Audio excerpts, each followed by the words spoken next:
So today's lesson is the last lesson in chapter 15, the last topic in equilibrium that doesn't have to do with solubility, and it's on Le Chatelier's principle. This is the concept of equilibrium, but without the math.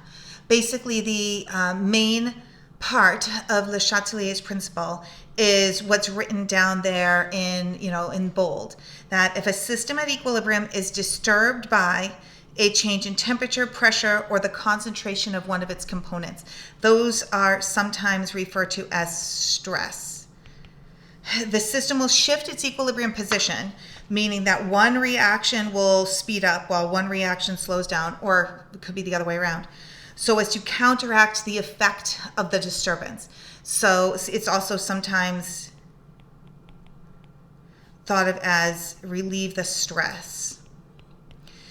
Basically, the way that I think of it is whatever, a system is at equilibrium, forward and reverse reactions are going at the same rate, and then something happens to throw that off. That's the stress. The system will try and make one of those reactions, either the forward reaction or the reverse reaction, go much faster in order to get back to that original ratio of reactants and products, that original equilibrium constant. So we're basically going to go through these different stresses: temperature, pressure, concentration of one of the components, and attack each one of them separately. So the first one we will look at is changing the concentration. And so you can see that this is the synthesis of ammonia, very important equilibrium reaction. You could tell it's at equilibrium because for some time before, the concentrations are steady, they're not changing. And then all of a sudden, we add some hydrogen gas. That's the stress. Hydrogen gas is added. And now if you look at the ratio of reactants to products, it wouldn't be the same as it was at equilibrium. So the reaction shifts to relieve the stress. If the stress was adding H2, the system is going to try and use up that H2.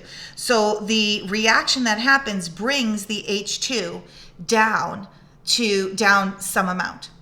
As it brings that H2 down, since H2 is one of the reactants, well, obviously the N2 will have to be used up too. So the N2 concentration will go down. And since H2 is a reactant, if we use it up, that just means making more product. So we can see that the NH3 concentration goes up. And then we get back to a situation where the reaction is at equilibrium again. And if we were to, if these actually had numbers and we could plug them in, we would notice that the equilibrium constant, the concentration of products over reactants, coefficients becoming exponents, would be the same.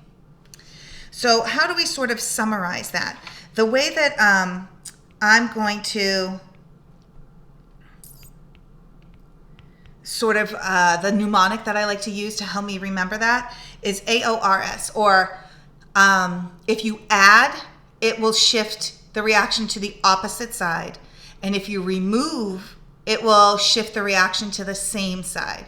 So AO, think of those two as the vowels: add, opposite; remove, same. So the a wording that we can use for this, here, I'll write this out. When you add something, the reaction shifts to the opposite side. And when you remove a reactant or product, the reaction shifts to the same side.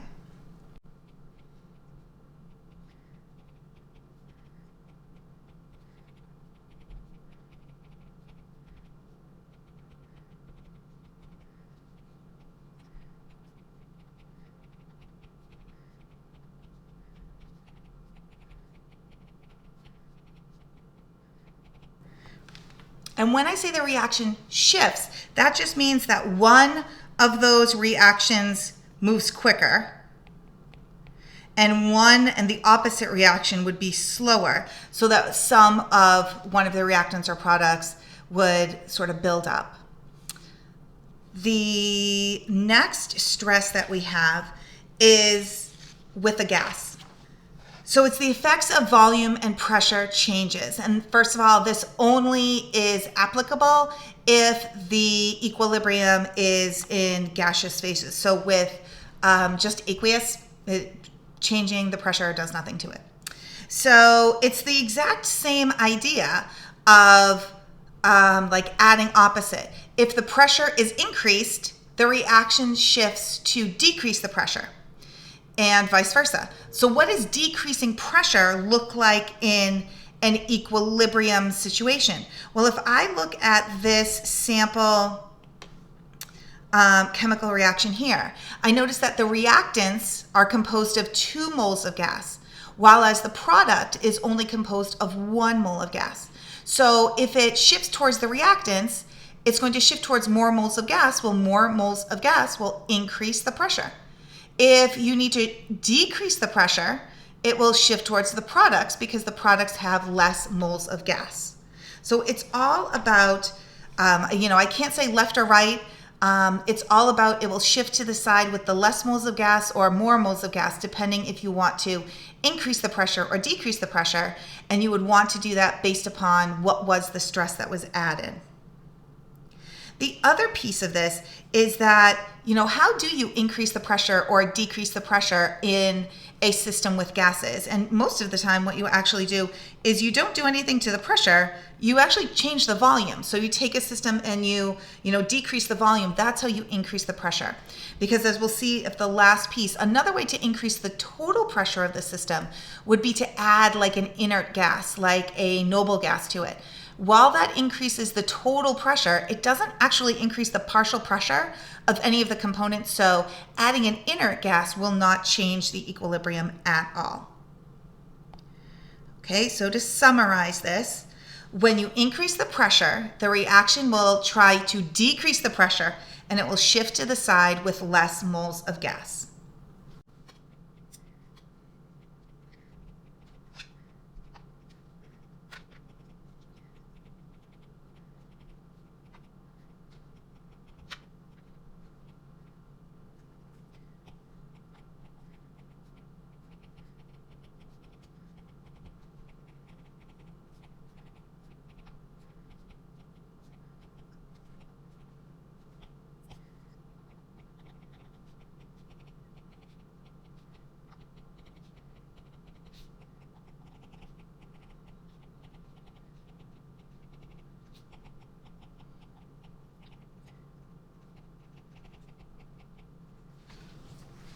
Okay, so very similar to what we were talking about before.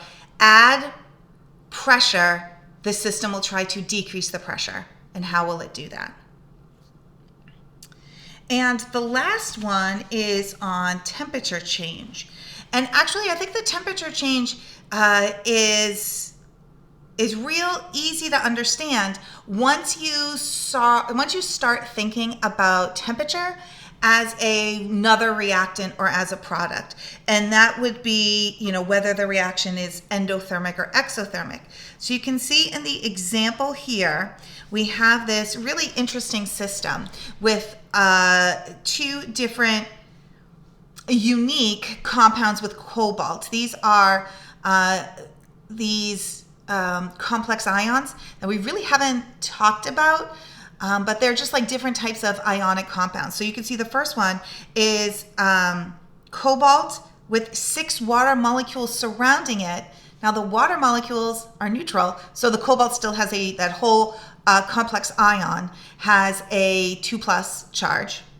And if we add chloride to it, they will take the place of that water. So you will get copper chloride, but not copper chloride the way that we normally think about it. Again, this is a complex ion. It would have a totally different name because instead of the normal 2-chlorine that we would expect to be bonded with 1 cobalt 2 ion, it's actually 4, and it has a 2- charge. And these cobalt compounds are often very different colored from each other. And you can see here that it's listed as an endothermic reaction. Endothermic reaction means that it needs to absorb energy, or it will absorb energy as it moves from left to right, which means that heat can kind of be thought of as a reactant. So when you see an endothermic reaction, think of heat as a reactant, which of course would mean for an exothermic reaction, heat would be a product.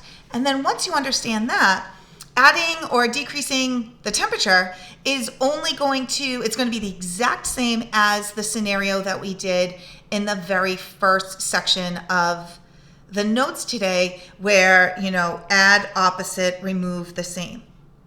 Okay, so you can see that like this center test tube here is kind of purple, which means it has a mixture of the two. And if I add energy, which means I add heat, right, then it's going to, remember, add opposite. It's going to shift to the opposite side of where the heat is. Well, heat is a reactant, so it will shift to the product. And you can see the solution there is much more blue. After I've heated it up, I've pushed the equilibrium to the right. I've made more product. And of course, the exact opposite is going to be true as well. If I remove the heat, it's like removing a reactant, so it's going to be moving to the same side to replace the heat that has been taken away.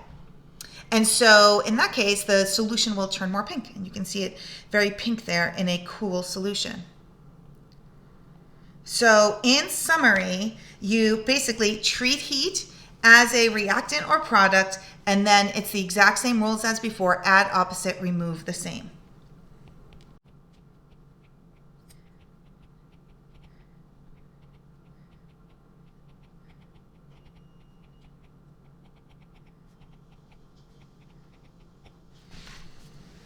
Now, the way that actually happens is that, because there isn't anything that can be consumed. But remember, heat is the only thing that actually changes the equilibrium constant.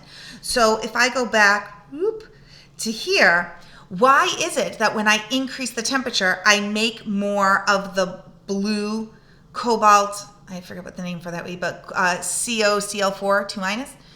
And because the equilibrium constant will actually change. So at equilibrium, right, products over reactants, the products would be a much higher number. So the equilibrium constant would increase with increasing heat because it would make more products. That would be true for an endothermic reaction, and the opposite would be true for an exothermic reaction. So to remember, temperature is the only one that can actually have an effect on the equilibrium constant. And then we get the last one, which is the last one, which is, what does a catalyst do?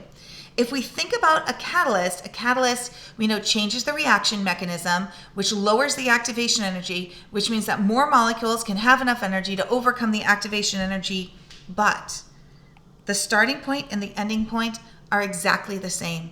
And unless we're changing the temperature, we are not changing the equilibrium constant. So what is the effect that a catalyst has? Adding a catalyst will reach equilibrium quicker, but the equilibrium will be the same as the equilibrium position. The ratio of reactants to products will be the exact same as if there were no catalyst.